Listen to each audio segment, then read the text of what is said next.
নবী সাল্লাল্লাহু আলাইহি সাল্লাম বলেছেন, তুমি তোমার স্ত্রীর কোনো কিছু দেখে যদি রাগান্বিত হও, তুমি তোমার স্বামীর কিছু দেখে যদি মেজাজ গরম হয়, তো মনে রাখবা তার অনেক গুণ আছে যেটা দেখলে তোমার ভালো লাগা কাজ করবে। কারণ একটা মানুষ এমন নাই পৃথিবীতে যার সব গুণ খারাপ, একটা গুণও ভালো নাই।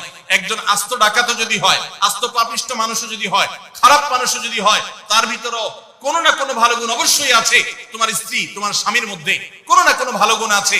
তুমি সেই গুণটা খুঁজে বের করো এবং সেটাকে কল্পনা করো, তাহলে তোমার মধ্যে তৃপ্তি আসবে, সমৃদ্ধি আসবে, ভালো লাগা কাজ করবে। এজন্য ভাইরা, দাম্পত্য জীবনের সুখ শান্তির জন্য সবর এবং শুকর। শুকর হলো যে যা পেয়েছি আলহামদুলিল্লাহ, এর চাইতে যদি খারাপ কিছু হতো, এর চাইতে যদি মন্দ কিছু হতো।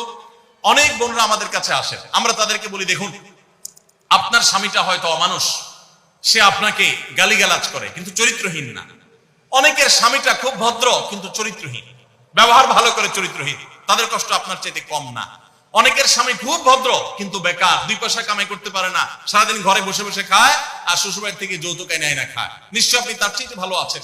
মানুষ এভাবে যখন ভালো দিকগুলো চিন্তা করবে তখন তার ভিতরে শুকর আসবে। তাহলে দাম্পত্য জীবনে সুখ শান্তির জন্য তৃতীয় কারণে হলো সবর এবং শুকরের চর্চা করা। আল্লাহ আমাদের সবাইকে তৌফিক দান।